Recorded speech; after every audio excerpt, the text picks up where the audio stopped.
Here? Sir, can you hear me? Or do I need to speak up? Yeah. Is this okay with you? Is my voice loud enough? Yes, it's fine. Sir, you just spent 2 weeks in a coma. The word bounces around your head. You need a moment to understand its meaning. Coma? The word scratches along your throat. Yes, you were the victim of an assault. The word resonates in your head. Victim. You're aware a serial killer is currently on the loose in Paris. You feel the contents of your stomach crawling up your throat. The judge, as the police call the killer, assaulted you. The bullet touched your liver, and in most circumstances it would have been fatal. Reduced. Her voice becomes more distant, fades. You taste bile at the back of your mouth. Your head is burning. You hear a whistle in one ear. Your fingers move to your wound underneath the bandages. You feel hard skin. It is incredibly painful. I'm sorry? Did they catch the judge? No. What about the... Say nothing. The doctor is silent for a second. A very second. She hesitates. The police would like to see you as soon as possible to ask you some questions. After all, you're the only one who survived the judge. Noise in the hallway attracts your attention. You try to turn your head, to no avail. You need to rest. She leaves the room. Her voice resonates in the hallway. I don't care. He's the only witness. Another female voice joins in, a strong authoritarian voice. You can't clearly make up what she's saying. A strange feeling washes over you. It's not pain, not fatigue, some odd combination of the two. Before being in this hospital room, you'd never realized that anger was made up of a combination of pain and exhaustion. Anger. A feeling you know all too well. Days go by, and a month later, night 1. What's up? My name is Gummy Jim. Welcome back to Night Call, or welcome to Night Call, I guess. Well, look, I've got a problem. A real problem, that is.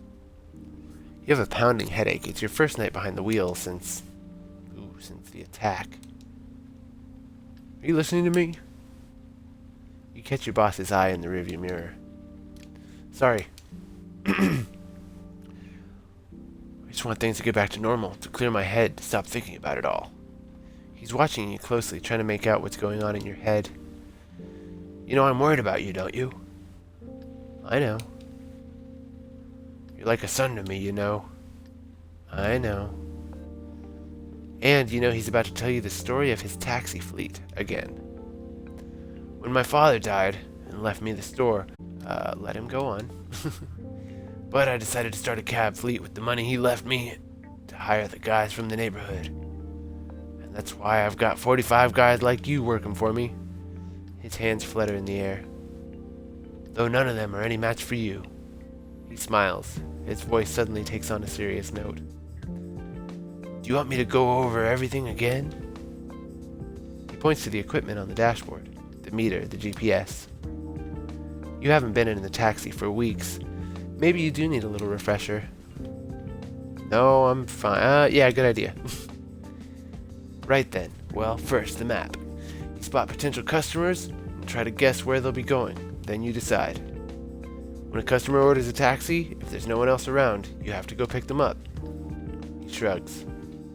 That's the way it goes. It's business. No problem. The other fares, you look at the map and decide whether or not you want to take them. And then you drive. He flashes a quick mechanical smile. You know it well. When he talks about work, he talks about work. That's all. Do the numbers, and his voice trails off as if searching for the right words. And that's all. It's pretty simple. But there's no reason why you can't do it. Oh, right. No overtime. We're in France here, and there are rules, regulations. You might not see it that way, but no one likes having a driver who hasn't slept for 24 hours. He looks away. Something's been bothering him. Anyhow, you know the ropes. You get it. I know you're going to do a good job. What is the... And then... I don't think it's a good idea. You shouldn't be driving. The murderer's still out there, and we think he's going to come back for you. We? Your colleagues. I do too. Anyway, I'll let you get back to work. Every minute you're in your taxi is a minute lost. He gives you a smile, half ironic, half serious. You can count on me. He scratches at an invisible stain on the armrest. Yeah, I know. That's the problem. He smiles. Your boss opens the door and exits the cab. You watch him cross the street and into the fleet garage. A couple of colleagues are milling about. Taxis are coming and going. They all ignore you, consciously or unconsciously. You are branded. You sit there a moment, then turn the key in the ignition. The hum of the engine sends a tingle down your spine. It's impossible to describe how you missed that feeling. It's back to the night shift, back to life. Despite the attack, despite... Paris, let's do this. Okay, we got a bunch of different... folks. This one's the close for it, right? The shape on your right reminds you of the night you were attacked. When left at the airport, gotta go. You're alone and waiting for you on the sidewalk. She gets in the cab and whispers,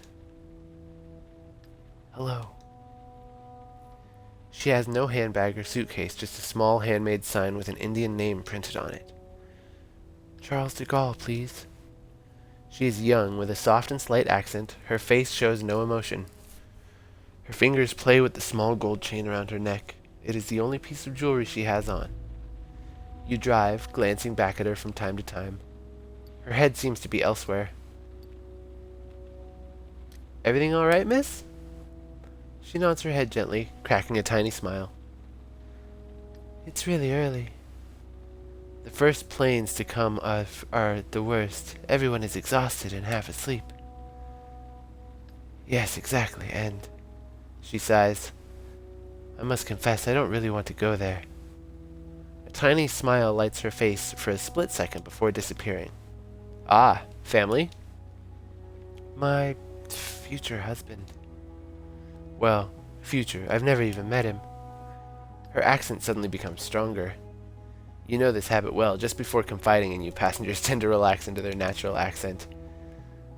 "I'm sure he's a great guy, and they say here..." Sadness appears in her voice.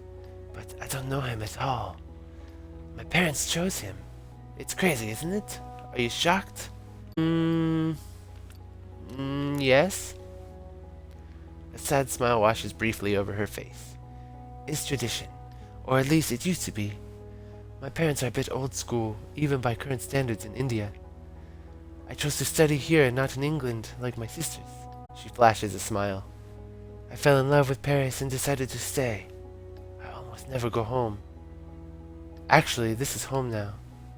Anyway, my parents insist I meet him. He decided to make the trip, saying he had a meeting as a pretext." It's hard to hold it against them. "It's understandable from their perspective. I mean, it worked for them, right?" You sense something bubbling up, anger, before she freezes. Some people refuse to let their emotions out. "What day trips would you recommend outside Paris?" "Nearby?" She nods. "Versailles, beautiful, definitely worth it." Her face lights up. "Oh yes, perfect. I'm sure he'll like that." There's a huge park, very wild if he likes hiking. "I don't really know." He smiles shy. She smiles. You prefer to say nothing. The airport is not much further. Something about the young woman makes you feel uncomfortable. She looks as if she's about to scream, but is holding it in. "Which terminal?" Your question startles her. "Terminal C. 2C, I think." It's supposed to be a nice day out today." A smile crosses her face, then quickly disappears. "Yes, I hope so." Thank the car in front of Terminal 2C. Your passenger grabs her sign and exits the cab. She pauses for a second as if she were about to say something. Then she disappears. Okay. Thank you. What's my next? Let's see. You're pretty close. You're pretty close. Let's get this person.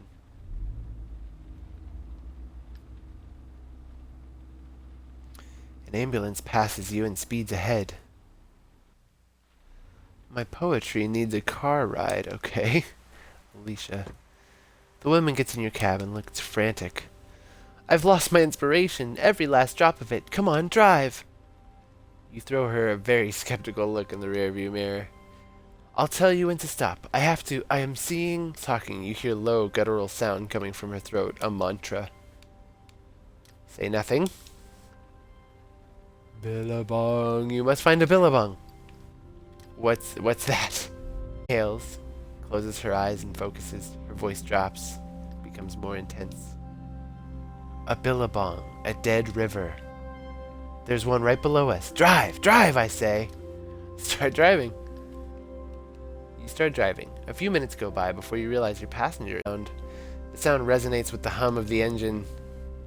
Once in a while, she changes notes, modulating and playing with the harmonic shouts. As if she were following a path she alone could see. Go down! You drive a few minutes, aimlessly. In back, your passenger is still singing. The kind of ride that puts you out of sorts. Who knows when it will end? Right here, not a bit further, you brake. Yes.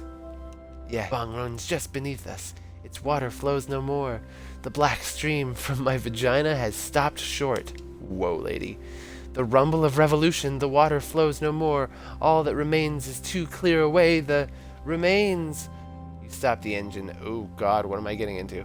Silence fills the cab. Your passenger's low voice and the scratch of her pencil in the paper are hypnotizing. Oh, she's writing poetry. That's right. How many rivers have run dry? The water has left its bed and flows no more. You feel something vibrate beneath you. Probably the metro? How I long to sculpt the clay and the mud of life in this water that flows no longer. Except the metro doesn't run this late at night. I plunge in calves in this water that flows no longer. I am calmed and refreshed by its coolness. She squeals so loudly it makes you jump. Then she returns to a simpler, more natural tone. Thank you. The poem has been years in the making. I was only missing a few lines, until tonight. I sensed a billabong I needed while walking down the street, like a Sharon. She opens her eyes. You! When you're driving alone at night like this, what moves you the most? All the people who don't sleep? Yes, it's amazing. The sun goes down and the night walkers come out. What an idea! She scribbles a few words in the air. To pulsate. She calms the ophicalcite. I don't know what that is. You don't know how... Yes, that's it. With ophicalcite. A second later, she has left the cab.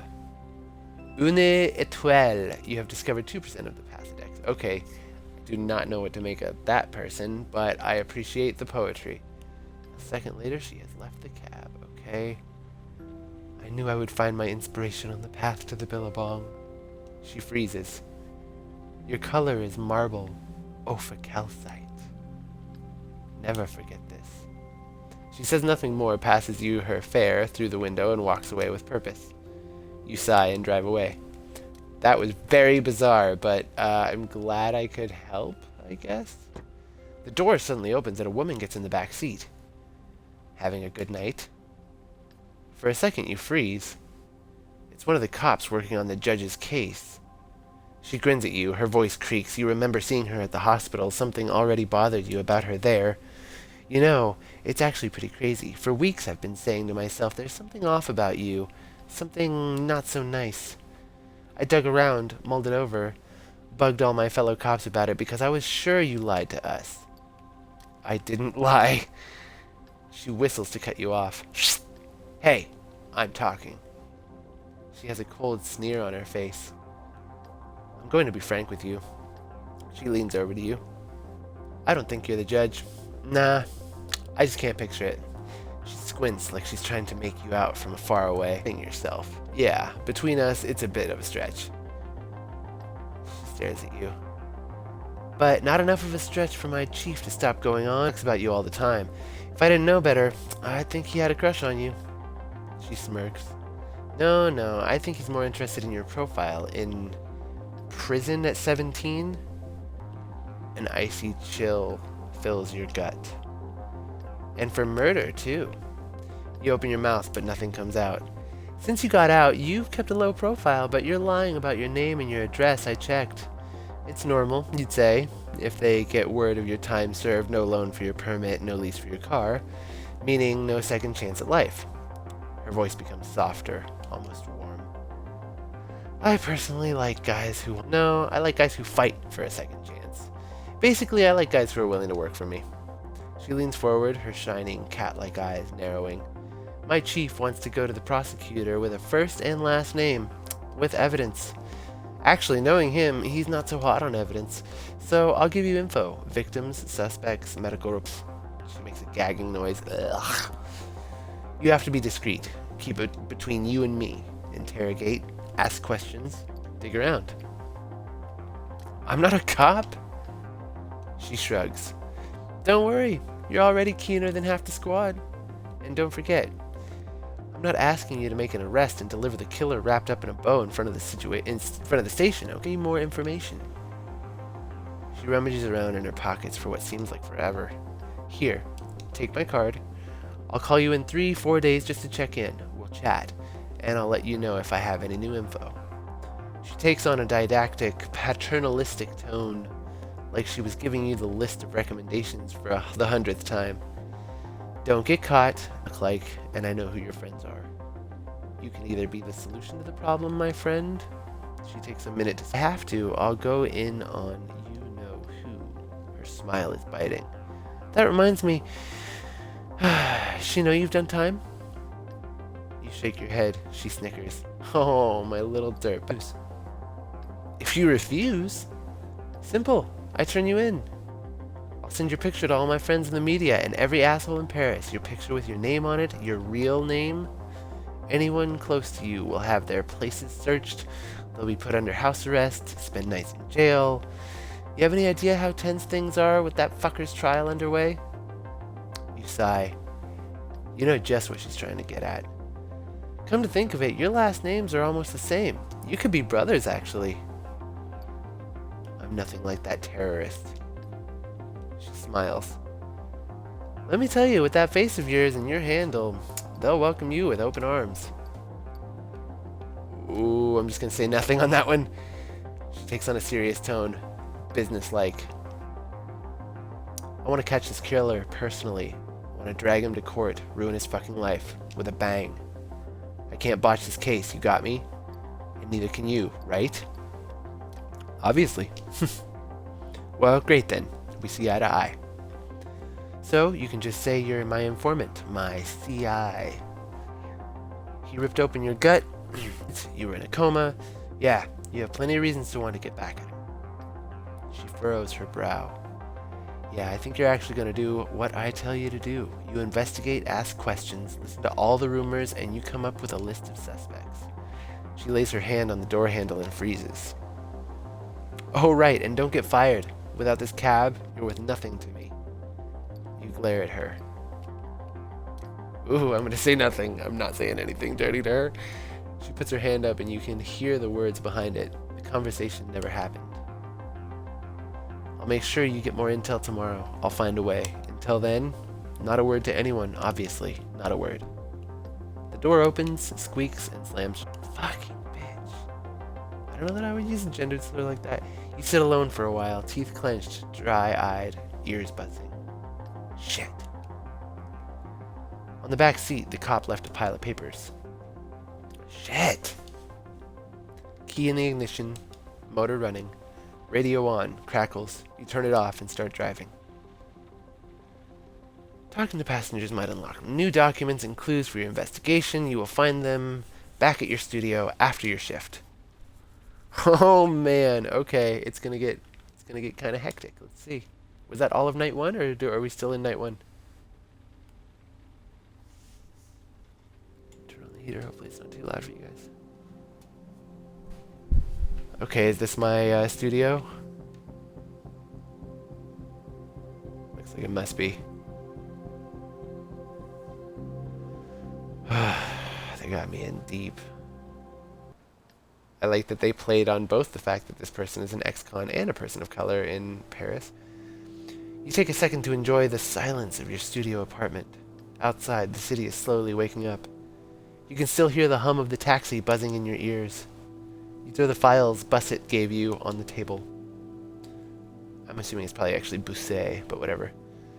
On the wall, you hung up the big corkboard where you used to pin photos of your nephews.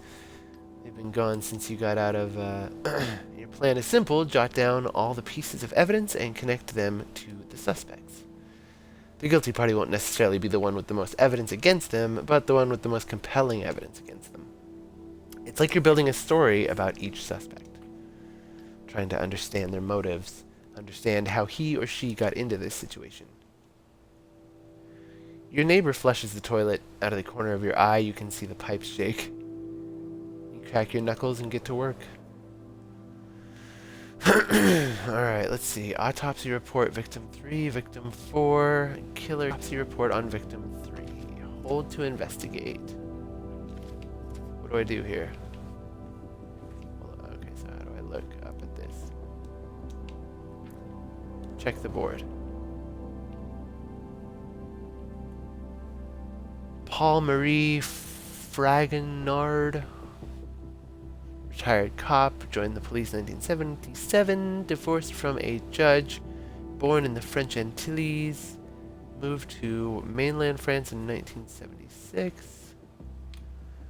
Autopsy report, victim 3, weapon, rare gun used in the 70s, source. Autopsy report, victim 3, no sign of violence, source cop, as it was a rare gun from the 70s. One says there was no sign of violence, which is clearly bullshit if it's an autopsy report. We have a cop basically withholding evidence in that case. So then, I think I have to pick which ones I want to look at. I gotcha. Killer case, autopsy report on victim 4, picture from the crime scene. Let's open the killer case real quick because we've looked at the autopsy report. We know what that is. Lim Wadyan, well-known lawyer from St. Ken, defender, okay.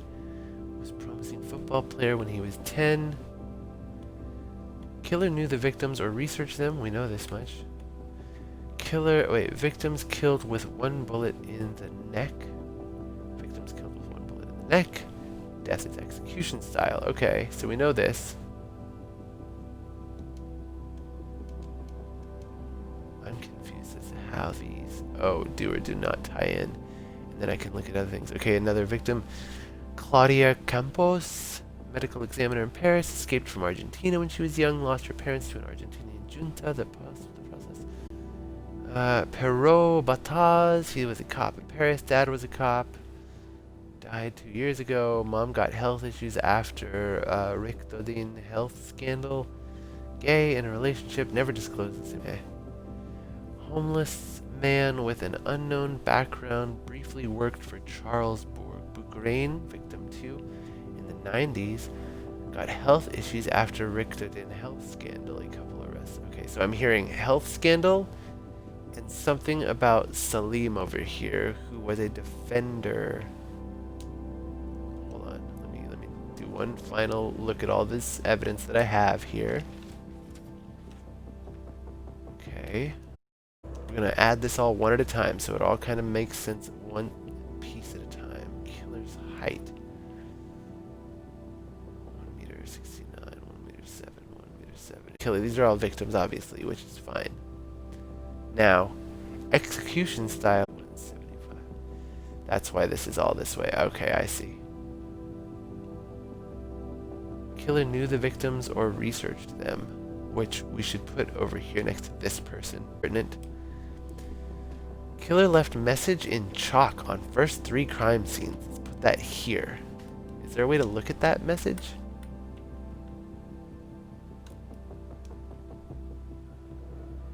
No.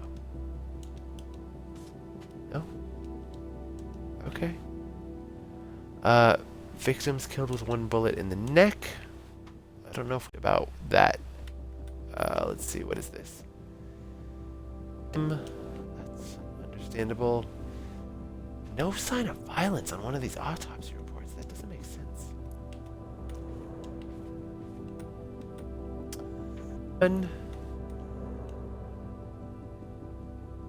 Anywhere? Where's that? Where's that picture? Is it up here? Did it show up or no? Message from crime scene 1. Justice. Now, why is that connected here? Shouldn't that be connected here? Oh, because... I don't know. Hold on, let's see. 2... Picture of crime scene 3. We're gonna just put them all up and see what kind of new stuff we get here. Message on crime scene 3. Time is up, which was under this one, right? Do we have a thing where we know which one's victims? Which one's which here? Crime scene 1. Justice.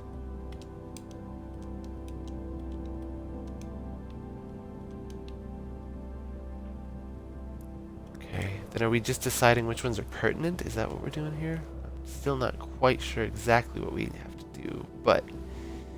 Killer knew the victims or researched them. I could figure that out by this one because he's both connected to Richthofen and connected to this Salim person who was a defender of several neighborhood, was a promising football player, defender of the Duar case.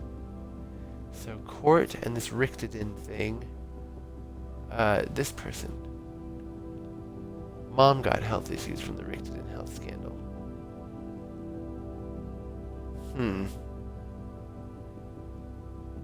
Okay, we're gonna end this night. With a heavy hand, you wipe your tired face. You open the sofa bed and lay down. The events of the day run through your head.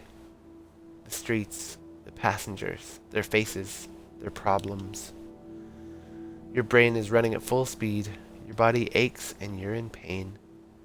You can tell you need to get more sleep. You glance at your investigation board. It looks awfully empty. Tomorrow you'll have a chance to fill it up more. You shake your head and your mind wanders for a second. And suddenly, you're asleep.